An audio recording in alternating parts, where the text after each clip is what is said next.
Gravação iniciada, presidente. Obrigado. Colegas, retornamos à nossa sessão do dia 12 de agosto de 2020, no período da manhã. Nós vamos agora ao item 60 da pauta, o processo 10.880.900.847/2009-28. O recorrente é Broad International Corporation do Brasil, interessado em Fazenda Nacional. A relatora é a doutora Gisele, a quem eu passo a palavra. Bom, aqui, como disse o Efigênio, cada caso é um caso, né? A gente tem o mesmo contribuinte, também divergência entre Perdecomp e DIPJ, mas aqui o contribuinte viu, Efigênio, olha, esse eu pus direitinho, ele foi devidamente intimado a retificar a DIPJ e tudo mais, né? Foi apontado aqui a composição, tá, presidente? É imposto de renda retido na fonte mais estimativas. Quando da manifestação de inconformidade, não obstante a divergência, ele diz que o valor da Perdecomp, né, na linha do outro, seria o observável, o adequado, ele junto da LUR, mas também tem a DIPJ, outras coisas, mas que acaba não, né, esclarecendo, diferente do outro que você tinha dito, que você tinha esse cálculo da receita financeira para a gente ver se foi ou não levado à tributação, aqui a gente tem uma situação bem diferente, tá? Indo direto para o item 4, e nesse sentido, aquilo que foi já em segunda instância pela decisão de piso verificado, acabou sendo reconhecido, tá? Então, em que pese, né, vocês vão ver no recurso voluntário, o contribuinte não traz argumentos aqui, sim, adicionais e nem esclarecimentos em termos, né, na linguagem das provas adequado. Então, o que acabou acontecendo? Aqui ele também fala do erro na formatação, tudo mais, item 4. Considerando que a ficha 12A da DIPJ, a contribuinte deduziu os 97 de R e 151 de imposto pago por estimativa, resultando num saldo negativo de 248. A DRJ analisou as deduções computadas para fins de avaliação do saldo negativo no presente Perdecomp. Da verificação do conjunto probatório, bem como em pesquisa COF, a DRJ acabou por não confirmar o pagamento de estimativas e confirmar o IR utilizado na ficha 3 bonitinho. E, por conseguinte, concluiu que o contribuinte faz jus de acordo com essa proporção. Vocês vão ver que ela reconheceu todo o imposto de renda retido na fonte aqui, tá? Então, a gente não tem mais essa questão em pauta, seriam só as estimativas, e aí caberia ao contribuinte fazer esta prova. Então, cientificada, ela expôs e não trouxe maiores documentos, tá? Então, aqui eu trago essa ponderação, né, da própria DRJ, no sentido de que para ela, não foram encontrados item 11. Pagamento da estimativa do IRPJ relativamente aos períodos mensais de 2002, tampouco foram confessados em DCTF as estimativas a pagar apuradas na IPJ, conforme já constou do termo de intimação recebido antes do despacho decisório, em que foi solicitada a contribuinte esclarecer a divergência e tudo mais. Quanto ao IR, restou aí consignado toda essa questão, a verificação e tudo bonitinho. Por sua vez, no recurso voluntário, a contribuinte ela só reitera, não apresenta documentação fiscal e contábil, apuração para fins de verificação. A gente também não tem a DCTF retificadora, mas, né, ele poderia ter trazido. Então, aí eu concluo que não merece reparos a decisão de piso e voto para o conhecer do recurso e negar provimento. É como voto. Perfeito. Está com eco aí. Não sei se é alguém que está com o microfone. Bom, falou lá, né? Bom, me pareceu claro. Então, nesse caso aqui, não trouxe fatos novos nem provas no recurso voluntário, né? E daí a sua decisão, o voto de ter muito o que fazer, né? Diferente. Colegas, querem debater? Esse caso me parece um dos que consegue ser mais simples um pouco, dado da carência de provas. Podemos votar ou querem debater? Como ninguém falou que quer debater, vamos votar, né? Doutor Nilson. Acompanha a relatora. Agora, doutor Alain. Acompanho o relator, Doutor Alexandre. Acompanho a relatora, presidente. Doutor Efigênio. Com a relatora, presidente. Doutor Jefferson. Acompanho a relatora, presidente. E doutora Bárbara. Com a relatora, presidente. Também acompanho a relatora. Ficou da seguinte forma: acordam os membros do colegiado por unanimidade de votos e negar provimento ao recurso voluntário. Correto? Bom, acho que a doutora Gisele vai dar uma trégua, porque esses 2 dias foi muito pesado. Foram muitos processos de perder conta, hein? Pesado mesmo. Tanto para fazer o voto e depois para explicar, para discutir. Não foi fácil, mas foi muito brilhante, todos eles. Obrigada, desculpem aí qualquer... Não, é colegiado normal. A gente tem que discordar para a gente crescer, né? Mesmo que a gente depois reconheça que mudou, né? Gente, o próximo processo é o 61, é o processo 10.820, 720, 271, 2017-31, o recorrente é o Servini e Servini Tecom Limitada Microempresa. O relator, doutor Alain Marcel Vavar Teixeira. A quem eu passo agora a palavra. Obrigado, presidente. Só um instante.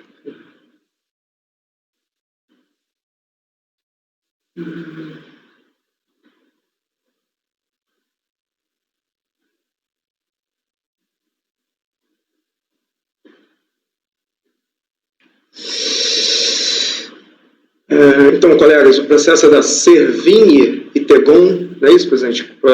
Número 61 da pauta. E o caso é muito simples aqui, no caso, ciência intempestiva, dada pelo DTE, em optante do Simples, que apresentou manifestação de inconformidade quanto à sua exclusão do Simples, e a manifestação de inconformidade foi considerada intempestiva. Então, trata-se de recurso voluntário, contenção de primeira instância, que não conheceu por intempestividade manifestação de conformidade interposta contra a ADE, exclusão do Simples Nacional. Por meio do ADE tal, de folha 24, a hora recorrente foi excluída do Simples Nacional pela existência de débitos exigíveis com a Fazenda Pública Federal. A decisão de primeira instância observou que a mensagem comunicando a exclusão da recorrente do Simples foi encaminhada para sua caixa postal em 28 de 9 de 2016, tendo sido lida pela primeira vez em 7 de 2 de 2017, portanto, já fora do prazo para interposição de recurso administrativo. Contra a decisão de primeira instância, a recorrente interpôs o presente recurso voluntário, no qual alega só ter tido conhecimento de sua exclusão do Simples, quando não conseguiu emitir a guia de pagamento referente ao mês de janeiro de 2017, que o débito motivador da sua exclusão teria sido de fato quitado em 23 de dezembro de 2016, que o tratamento diferenciado dispensado pela lei a empresas do seu porte justificaria que a ciência do ADE de exclusão fosse reputada apenas no momento de abertura da mensagem do DTE,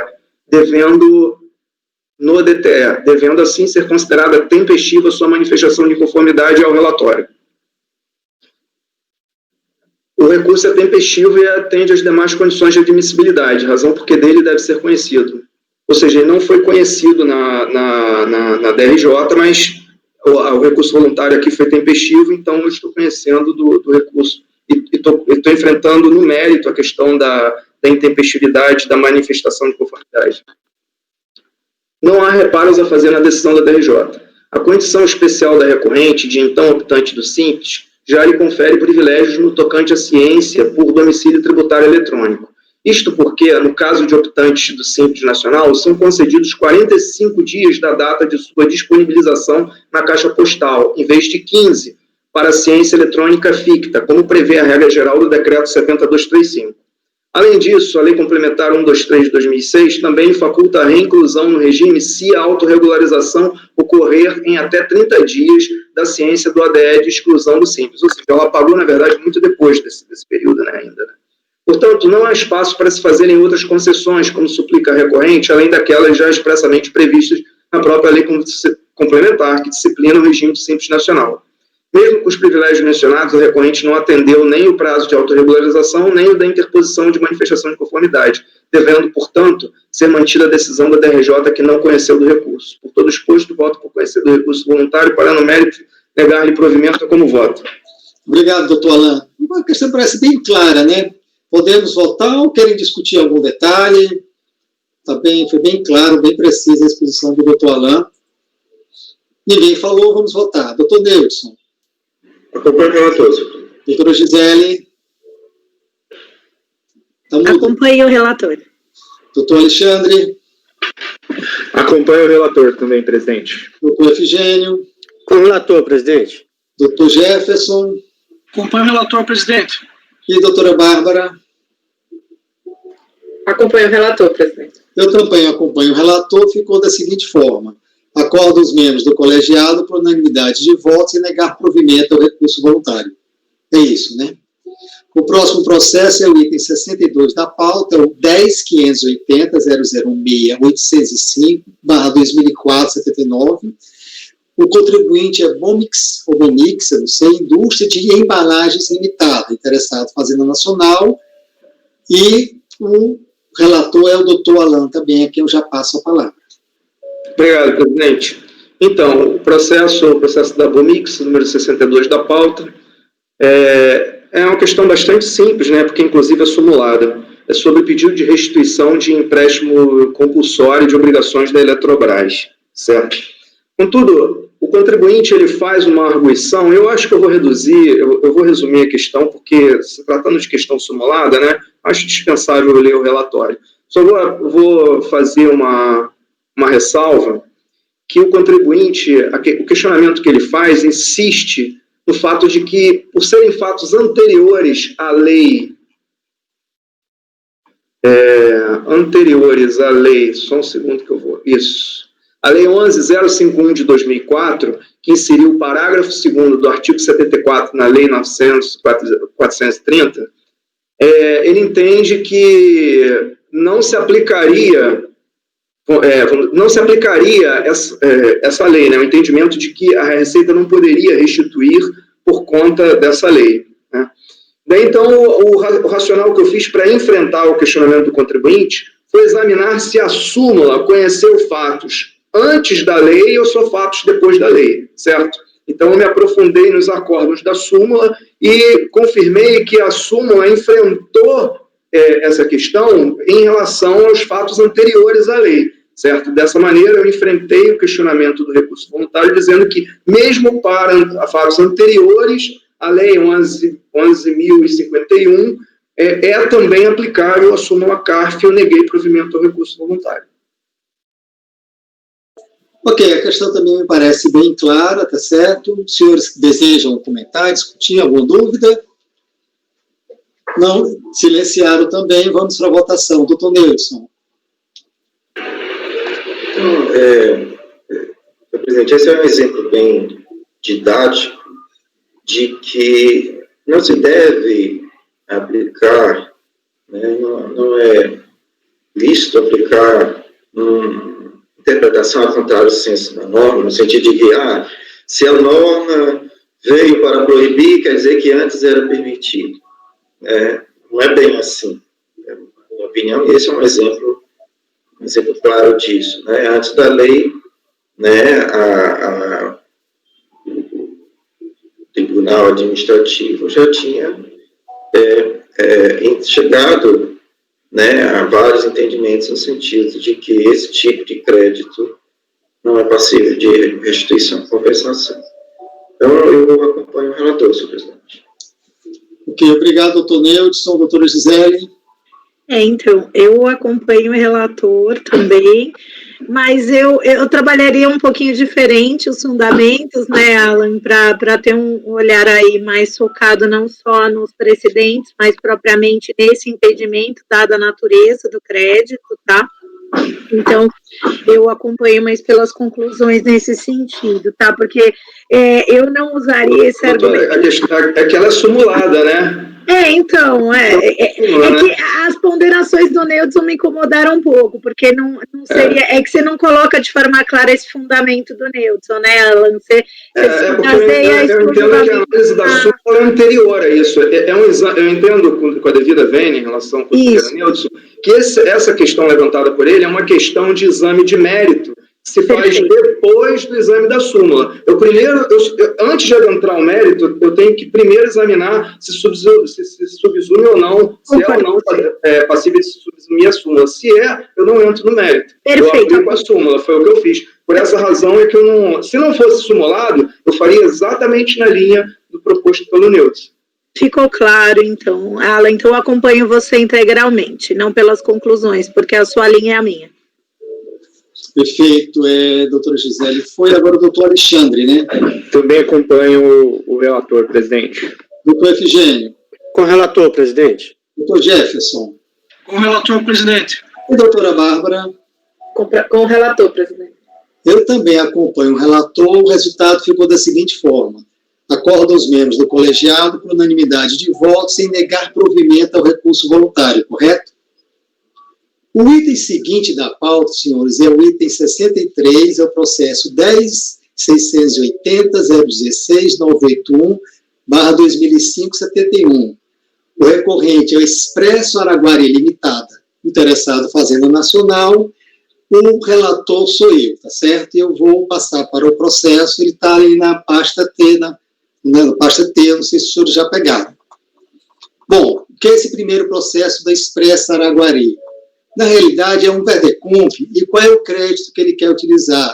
É a multa de mora, que ele considera que foi pago espontaneamente, é da questão do artigo 138 do CPN, e é que ele pagou no período de 96 a agosto de 2005.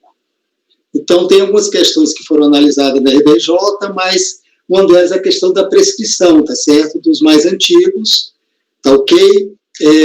Aí entra no mérito também da aplicação do artigo 138 do CPN. Ele requer também a atualização dos valores, essa seria a questão mais simples, tá certo? E existe um outro processo dele também nesse sentido, eu vou explicar. Então, estou passando rapidamente pelo relatório, tá certo? A DRJ indeferiu, tá entendendo? O pedido dele integralmente, uma parte foi porque considerou que tinha caso de decadência, considerou decadência do prazo, né? Vou dizer que é prescrição, outros decadência, né? E a pedido da instituição também não reconheceu da multa de mora. Ele vem no recurso voluntário, ele questiona o prazo decenal, tá certo? É um dos argumentos dele, eu vou enfrentar, claro, no mérito. Questiona também o mérito em si, entrando na questão do artigo 138 do CPN, essa questão da espontaneidade, que, claro, eu vou enfrentar, logicamente, no meu voto. E, por último, ele pede atualização, certo? Então, em síntese, esse é o relatório. Eu posso passar para o voto? Bom, então vamos para o voto. Recurso é tempestivo, etc. Trata o presente processo de pedido de restituição de valores recolhidos de abril de 96 a agosto de 2005, a título de multa moratória, referente ao IRPJ, fonte, contribuição social sobre o lucro líquido, PIS e COFINS, no valor total de R$ 78.227,81. Em 6 de dezembro de 2005, a interessada apresentou a DECOMP, número tal, tá certo, final 4513, com o intuito de compensar os débitos para o PIS, período de apuração de dezembro de 2004 a julho de 2005, com o crédito solicitado no presente processo. No entanto, o presente litígio se restringe à análise da possibilidade de reconhecimento de créditos de pagamentos efetuados com acréscimo da multa moratória da fonte, a fonte é do período de 30 de abril de 96 a 26 de agosto de 2005, PIS, COFINS, contribuição social e IRPJ, dos meses abril, maio de 96 e período de 9 de junho de 2000 a 26 de 8 de 2005. Tal delimitação decorre do fato de a interessada ter ingressado em 8 de junho de 2005 com outro processo, que é o 10.680.007.911/2005 cujo objeto é o pedido de restituição da multa moratória relacionado aos valores recolhidos de julho de 96 a agosto de 2004, referentes a PIS, COFINS, contribuição social e IRPJ, no valor de 47 mil. O processo citado já foi julgado nas duas instâncias administrativas e foi reconhecido, tá certo, né? Aplicaram essa súmula do CARF 91, quer dizer, afastar a decadência, tá entendendo? E retornou os autos para verificar a questão da multa, a decisão de primeira instância. Considerando-se que o presente processo e este outro, que é o final 2005 e 22, foram protocolados Está cortando. respectivamente. Pois não? Está cortando, presidente. desculpe, eu não sei até que ponto, eu não estou olhando para o monitor, então, eu estou comentando aqui o seguinte, ele tem um outro processo. No outro processo, já foi julgado, e uma parte do crédito desse processo já foi reconhecido no outro, tá certo? Só que o que foi julgado naquele processo, eu não posso aplicar integralmente, e é isso que eu vou explicar agora para os senhores, porque eu não posso aplicar a mesma conclusão do outro, tá certo? Que eu estou agora naquele parágrafo, olha. Considerando-se que o presente processo e o outro, que é o final de 2005 e 2022, foram protocolizados em datas distintas, 2 de dezembro de 2005 e 8 de junho de 2005, não será possível adotar neste o mesmo entendimento exposto naquele, pelos motivos que eu passo a expor, porque isso vai ter a questão daquele prazo decenal da regra de aplicação, por isso é que eu vou ter que enfrentar esse de uma forma distinta a esse aspecto. Sobre o prazo prescricional para o contribuinte solicitar a restituição. Como sabe, o artigo 68 do CTN delimitou o prazo da seguinte forma. Aí é que o artigo 168 você conhece muito bem, 5 anos, né? Em decorrência de divergências de interpretação do comando contido no citado inciso 1 do artigo 68, no caso de tributo específico de tributo sujeito ao lançamento por homologação, cuja parte da jurisprudência considerava a adoção do prazo de 10 anos, que é aquele prazo de 5 mais 5, né, acho que vocês conhecem bem, né? A lei complementar 118 estabeleceu a seguinte regra. Então, para efeito de interpretação tal, ele conta da data do pagamento, né? Então, no caso de tributo sujeito ao lançamento por homologação, no momento do pagamento. Então, ele acabaria com a tese dos 5 mais 5 anos. Esta lei entra em vigor no prazo de 120 dias. Posteriormente, o Supremo Tribunal Federal, no julgamento do recurso extraordinário número tal, decidiu pela inconstitucionalidade da segunda parte do artigo 4º da Lei Complementar 118, definindo que os efeitos da nova lei deveriam ser aplicados para as ações ajuizadas a partir da vigência da norma, em 9 de junho de 2005, conforme emenda abaixo. Eu peço licença aos senhores para não ler a emenda, tá certo? Eu acho que também isso é de bastante conhecimento. Este Conselho Administrativo de Recursos Fiscais, em consonância ao que foi decidido pelo Supremo, proferiu a súmula 91 nos seguintes moldes. Ao pedido de restituição pleiteado administrativamente antes de 9 de junho de 2005, no caso de tributo sujeito ao lançamento por homologação, aplica-se o prazo prescricional de 10 anos contados o fato gerador. Então, eles fizeram um marco temporal, e isso, de acordo com a decisão do Supremo, foi sumulado e nos vincula também.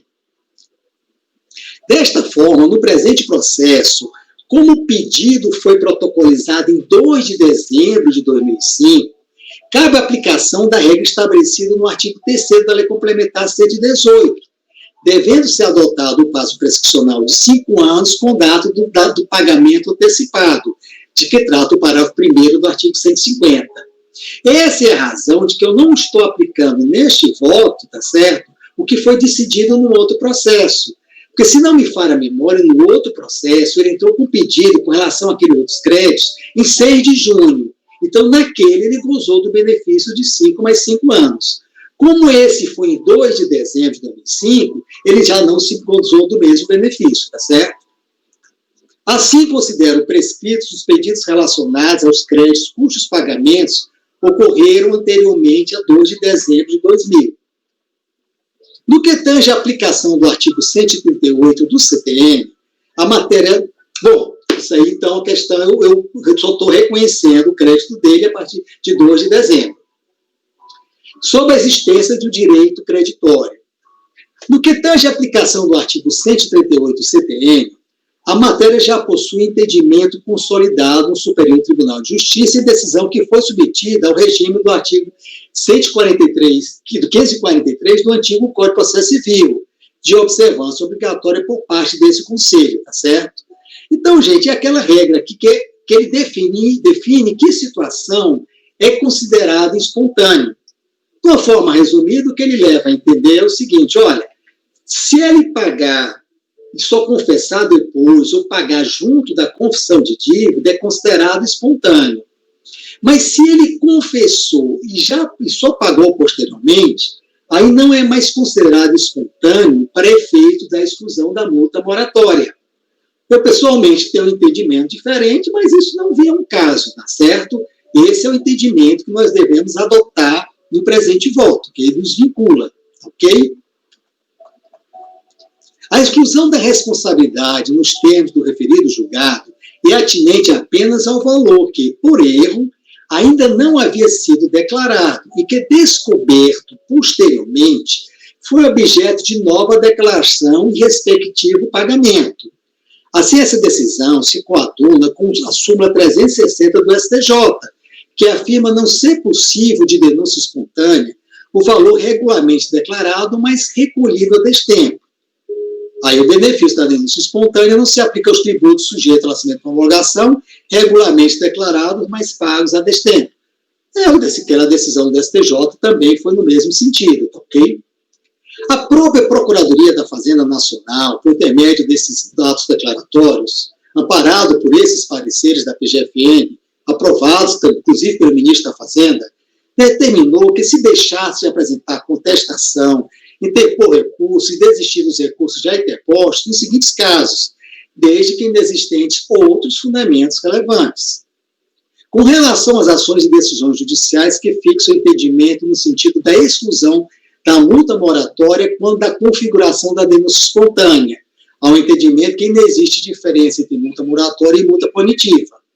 Nas ações judiciais que discutem a caracterização da denúncia espontânea, na hipótese que o contribuinte, após efetuar a declaração parcial, sujeito ao lançamento de promulgação, acompanhado do respectivo pagamento integral, retifica, antes de qualquer procedimento na administração tributária, notificando a existência de diferença maior, cuja quitação se dá com contaminante. Ressalte que é necessária ainda a aplicação do artigo 138 do CTN, que a denúncia tenha sido espontânea, o que não alcança as hipóteses, né? Não, assim, não alcança as efetuadas após o início de qualquer procedimento administrativo ou medida de fiscalização relacionados à infração. Resumindo até este momento, né? Então, para ser considerado espontâneo, aliado que tem no CTN e aliado que já foi decidido com decisão vinculante para a gente, tem que ser, ele pagou, mas não tinha declarado. Ele declarou como comitente o pagamento ou pagou posteriormente.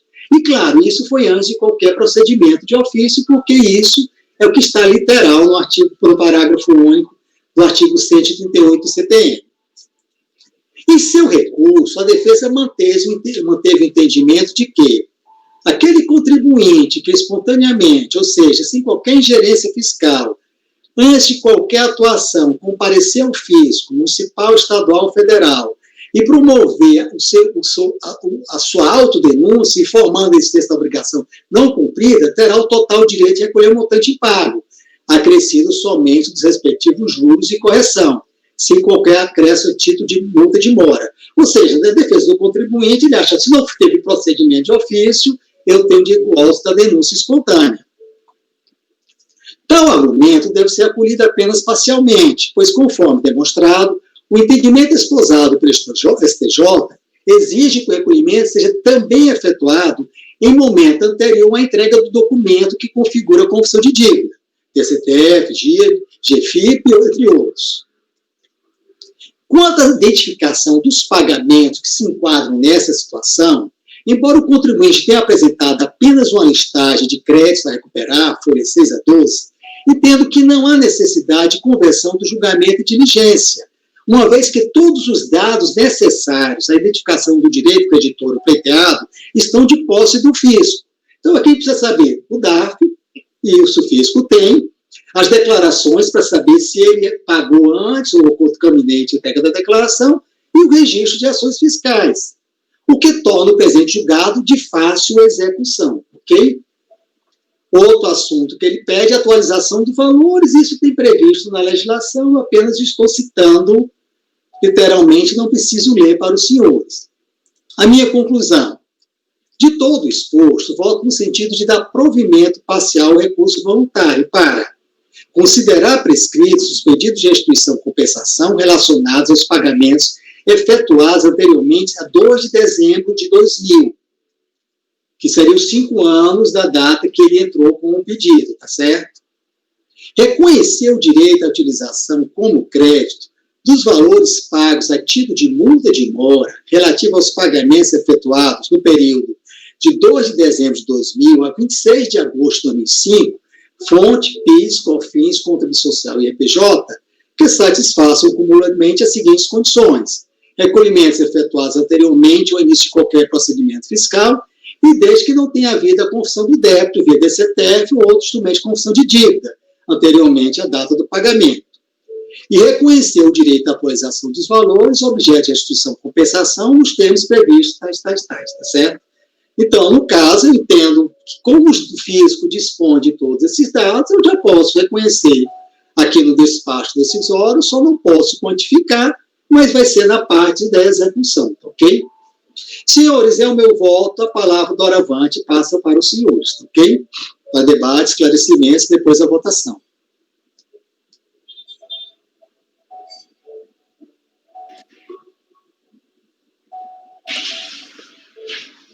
Presidente, pelo que eu vi aqui, então, você foi reconhecendo a partir aí do precedente do STJ, essa questão da denúncia espontânea também, olhando a questão da prescrição dos 5 e 10, súmula CARF, acho que não tem muito o que questionar aqui a priori, né? Não sei os colegas, mas para mim isso tá bem tranquilo. Eu só fiquei com dúvida no item 2, se a gente pode, teve, até pelo regimento do CARF, aí é uma dúvida pessoal, né, Neilson também tem, porque assim, eu vi que o presidente bem direcionou nesse sentido, mas essa apreciação da prova não teria que ter, porque eu vi que o contribuinte, ele pede até, né, presidente de diligência, para fins de constatar qual mesmo não teve procedimento fiscal iniciado, ou mesmo, né, para fazer esse cotejo da data do pagamento com potencial confissão para fins de aplicação do Instituto da Denúncia Espontânea. Então, aqui só me gera uma certa dúvida, assim, em termos práticos, quando dá liquidação, você não pode vir a ter algum tipo de cerceamento na medida, né, da verificação prática. E um ponto que me deixa um pouco na dúvida, eu entendi sua decisão, eu concordo, eu acho que a forma como foi colocado, os precedentes, eu acho que isso tá superado, eu só não sei como isso, e até no regimento ele fala que a gente não pode dar uma sentença líquida, né, que não tenha já, enfim, eu não sei, eu gostaria de ouvir os colegas nesse Deixa eu só dizer uma questão, essa foi uma questão que eu pensei bastante, tá entendendo? Voltar, ele identifica todos os pagamentos. Se você notar, no parágrafo anterior, eu fretei bem essa situação, tá entendendo? Olha, eu coloquei, quanto à identificação dos pagamentos que se enquadram nessa situação, embora o contribuinte tenha apresentado apenas uma listagem dos créditos a recuperar, entendo que não há necessidade de conversão do julgamento em diligência, uma vez que todos os dados necessários à identificação do direito creditório pleiteado estão de posse do fisco.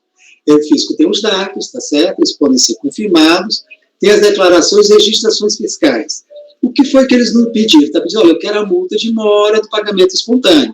O que eu estou dizendo? Bom, eu aceito a tua multa de mora desde que se enquadre nessas situações. Esses dados são dados que o fisco tem, está entendendo? São dados previsíveis e me parece que já é perfeitamente executável. Eu realmente não vejo aí que problema ele poderia ter, o fisco esconder um valor, e de qualquer forma, na execução, ele poderia questionar depois também, tá entendendo? Então, me pareceu fácil, eu pensei, esse detalhe, não tenha dúvida, passou na minha cabeça, tá entendendo? Eu achei que essa, como eu disse, tem casos e casos, esse já está tão claro, ele diz quais são os pagamentos, está entendendo? Eu disse qual é o período que eu aceito, e os dados, olha, eu quero que esse pagamento está em dados, isso.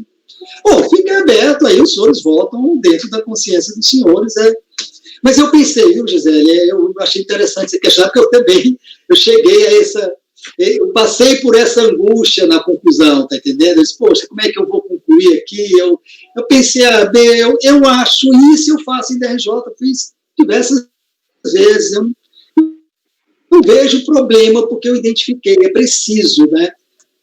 Não há dúvida sobre a execução do julgado. Mas os senhores é que vão votar de acordo com o convencimento aí, né? Presidente, olha só, dentro dessa que a Gisele disse, o senhor cita aqui, dentro dos critérios, das condições, recolhimentos efetuados anteriormente ao início de qualquer procedimento fiscal. Pode acontecer de o contribuinte, igual na sequência na linha da decisão do STJ, ele confessa e em seguida, concomitantemente, ele faz o recolhimento, né? É nessa linha do STJ. Então, eu digo isso para fim de execução, porque o senhor está citando somente recolhidos anteriormente. Se tem um recolhimento concomitante, por exemplo, o cara da execução pode falar, olha, mas aqui está falando anteriormente. É nesse critério, porque isso vai na linha do que a Gisele citou. Porque o concomitante é justamente a discussão. Eu entendo que seria aceitável. Exato, é o que eu estou falando. Só por questão de ordem aqui, deixa eu só entender.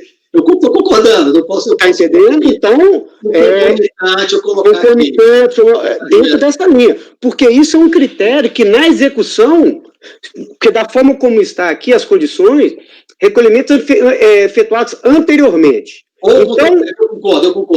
Concomitante também deveria estar incluso. Porque, com relação a procedimento fiscal, ele suspendeu, é incontroverso. Agora, né? Isso tudo para deixar um negócio bem fechado para execução, que vai ao encontro do que a Gisele está dizendo. Concordo. Então, eu já concordo, mas não há dúvida. A decisão do STJ é nesse sentido, né? Declarou que eles aceitam também, né? Então, já estou corrigindo aqui, gente, no meu item 2, eu estou colocando aqui, ó. Deixa eu ver como eu coloco. Reconhecer o direito à utilização como crédito os valores pagos a título de multa de mora relativo aos pagamentos efetuados em tais período, que satisfaçam cumulativamente as seguintes condições: recolhimentos efetuados aqui anteriormente ao início do procedimento fiscal, né, não tem dúvida. E desde que não tenha havido a confissão do débito, VDCTF, ou outro meio de discussão de dívida, anteriormente ou concomitantemente à data de pagamento. Eu estou colocando concomitantemente. Eu acho que aí fecha dentro da sugestão de vocês, tá certo? Que eles aceitam, realmente, a falha no... Concomitante, sim. Perfeito. Porque aí fecha, né? Porque aí a gente fecha as hipóteses. Não, não tá certo. Não, a gente fecha as hipóteses. É dessa forma, não tenham dúvida. Senhores, podemos votar? Mais alguma coisa? Doutor Neves, a palavra está com o senhor.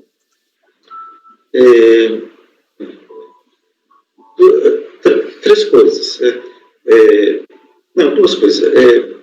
Primeiro, a DECOMP é 6 de dezembro. Né? Por que o dia 2 não seria 5 de dezembro de 2000? Por que 2 de dezembro de 2000, a data limite? Acho que é 5 de dezembro. Não? Só um minuto, deixa eu olhar aqui, deixa eu voltar aqui, ó. Que é o pagamento, não? O processo, ele foi protocolizado no dia 2 de dezembro. Eu peguei a data da protocolização do processo. 2 de dezembro de 2005? 2 de dezembro, ó, como folhas 2, ó. Pode até confirmar isso, se vocês abrirem. E a DECOMP é 6 de dezembro? Pois é, mas vamos abrir lá o processo. A gente aí pode tirar essa... Eu acho que o pedido é a DECOMP, né? Eu sei, mas deixa eu ver aqui porque que eu peguei a data do processo, tá certo? Só um minuto, que a gente pode corrigir também, se for o caso. Sessão de julgamento, eu tenho um processo aqui, dá fácil abrir. Isso é Saraguari.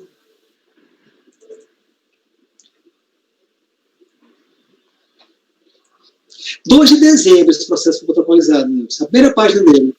Por isso que eu peguei essa referência. Restituição, porque, vê bem, ele entrou com pedido de restituição, tá certo? Foi aquela restituição de papel? Isso, aí depois ele apresentou o DECOMP. Tá certo. Certo. Por isso que ele entra primeiro com o pedido de restituição. Tá bom. Tá bom. Não foi por isso que eu peguei o 2 de dezembro. Perfeito. Mas bem questionado. Outra questão. Aquilo que você levantou, eu também fiquei na dúvida. Quando eu li, eu fiquei na dúvida, né? Bem, a gente não pode dar decisão líquida. Mas a gente tem tomado algumas decisões nesse sentido. Vou reconhecer o crédito até o limite do solicitado, vou reconhecer o crédito desde que pelo valor ainda disponível. Ou seja, a gente está dando decisões que, para executar, depende de verificações fáticas, né? Não há questão de direito, só questão fática. Aqui no dispositivo, eu entendo que não só a questão de direito, acho que as questões de direito foram exauridas, né? Fica só a questão fática. Embora sejam assim, questões fáticas um pouco mais complexas do que a gente tem adotado, porque essa verificação, desde que não tenha procedimento, já não é algo tão direto, né? Porque existe uma análise desse procedimento aí. Então, eu fiquei realmente na dúvida, né, em relação a isso. Mas, assim, como já tem... Eu não vejo maiores riscos para o contribuinte na execução disso, assim, além do risco que normalmente existe, que é na liquidação mesmo, no cálculo, na verificação. Eu, José, só respondendo a pergunta do José, com o meu entendimento. É isso. Então, como eu falei, eu também passei por essa fase angustiante, né? A gente fica no final, porque na hora eu vou decidir, mas se está tão claro o direito que a gente está dando a ele, né? Está tão líquido certo, ele está tão delimitado, que eu acho que esse acordo é executável, está entendendo? Por compensação, eles sempre deixam uma parcela em aberta, até um limite.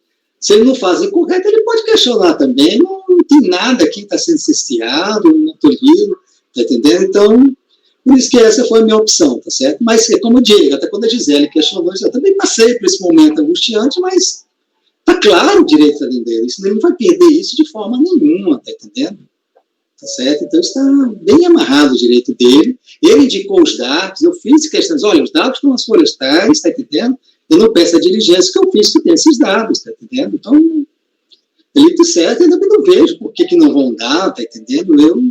Eu não vejo risco a ele, claro, nenhum, tá certo? Por isso é que essa foi a minha opção.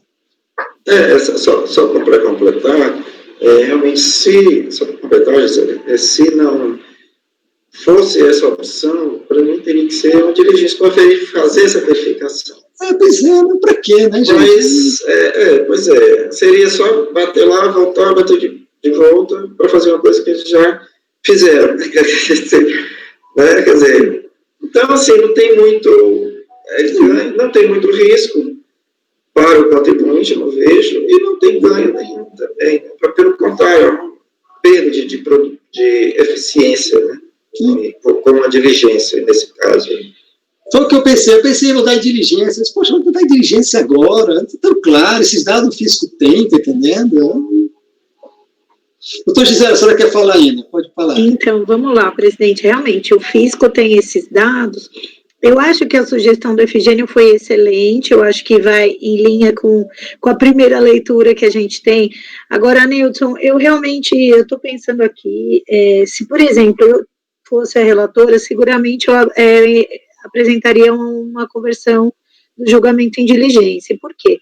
E, no fundo, esses dados estão com o fisco, e ainda que você tenha o DARF de pagamento e que você afaste com a concomitância, como acho que o presidente já acatou essa sugestão, o que me preocupa é a eventual colocação de que já havia um procedimento fiscal em curso. E aí, eu acho que quando da execução dos julgados, gente, não abre prazo para o contribuinte contestar, por exemplo, na hipótese deles colocarem o contribuinte tem a listagem do que acha que foi denúncia espontânea, versus a listagem que o fisco acha que já teve procedimento fiscal em aberto. Vocês realmente acham que quando da execução do julgado, o contribuinte vai poder contestar eventual inconsistência nesse sentido? Eu acho muito complicado em termos práticos.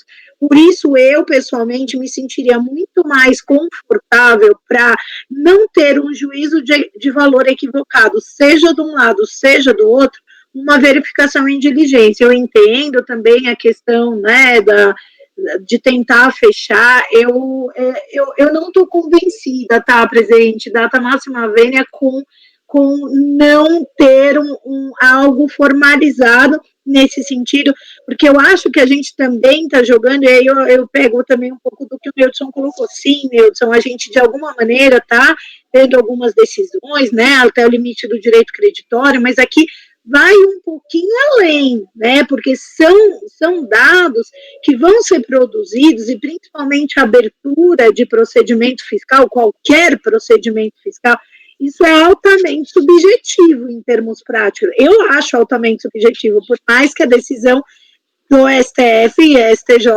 e todos, né, essa soma do racional jurisprudencial seja clara, eu acho que pode existir um juízo de valor nesse sentido. E aí é que eu até provoco a Alexandre, a Bárbara, o Alan, outros aí a se manifestarem o que acham assim em termos práticos, porque eu estou um pouquinho ainda desconfortável com isso, tá? Só enquanto os colegas não falam aí, a gente faz isso 3x4, toda compensação tem um pedaço aqui que a gente não tem certeza, tá entendendo? Eu, como eu disse para os senhores, eu pensei bastante nessa possibilidade, realmente, pela minha experiência, eu não vejo grandes problemas aqui com relação a isso, mas é lógico, nós vamos voltar, se for cometer diligência, não há problema nenhum, tá entendendo? Também não se perde. A diligência a gente nunca perde, não vai ter mais segurança, tá entendendo?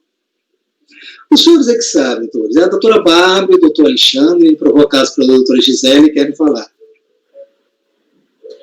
Oi, na verdade eu acho que valeria a pena essa diligência sugerida pela Gisele, porque eu já enfrentei isso como advogada. Numa liquidação, num momento de liquidação do julgado, de um julgado também do CARF na época, a gente teve uma série de problemas e terminou tendo que ir para a via judicial, porque as informações estavam incompatíveis e a gente não tinha como, naquele momento, discutir mais aquilo, né, porque era matéria julgada. Então, assim, eu acho que até para evitar eventuais problemas seria uma solução eficiente nesse momento, não sei. Obrigado, doutora Bárbara. Doutor Alexandre.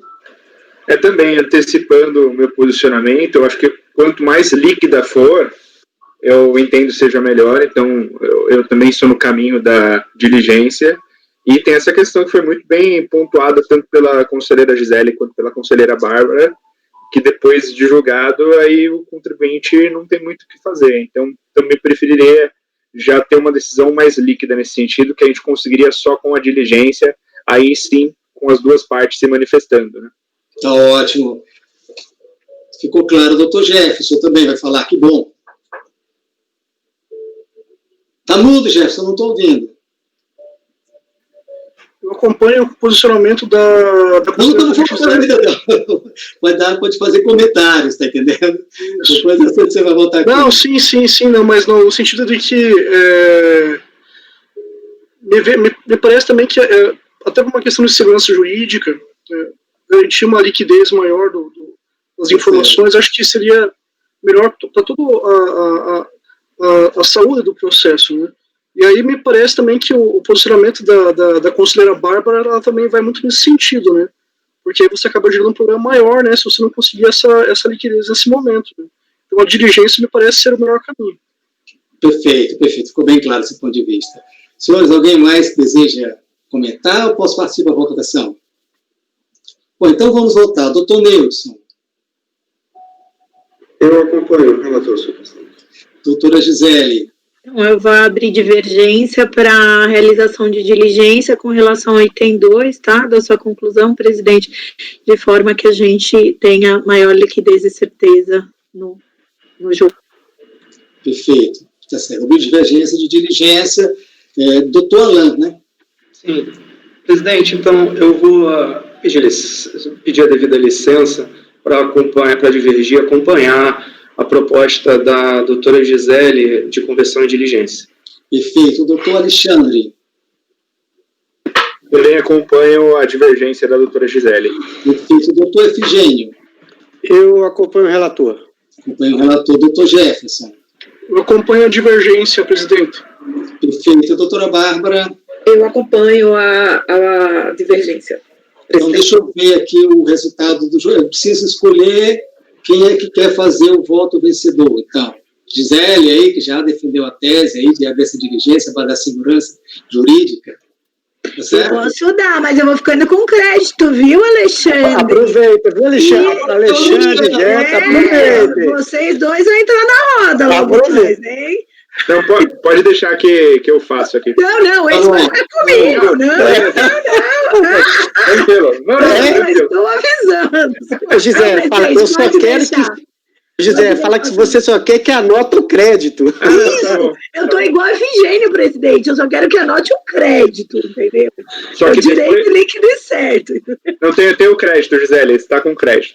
Só que Tá bom. lembre-se que na próxima sessão você pode compensar até 30% dos créditos. Tem uma limitação. Bom, gente, então deixa eu aqui só para concluir, né? Então fica o seguinte: a qual dos membros do colegiado, com maioria de votos, em converter o julgamento em diligência?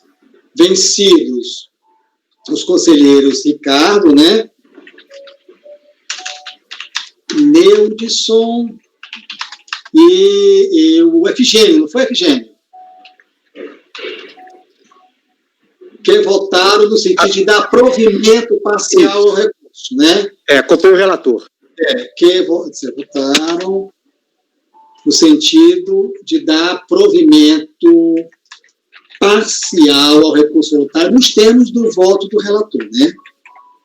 Nos termos do voto do relator. Designada a conselheira Gisele para proferir o voto vencedor. Correto, pessoal? Posso passar para frente? Sim. Bom, deixa eu aqui... Para mim agora é mais trabalhoso, né? Vamos... O próximo processo é o número 64. O processo é o número 11.516.005.497/2009-13. Recorrente. LV Alimentos e Serviços Limitadas, EPP. Eu vou passar agora... Presente, para o... Aval. Tá lá com a mãozinha. Só desculpa atrapalhá-lo. Pois não, Val.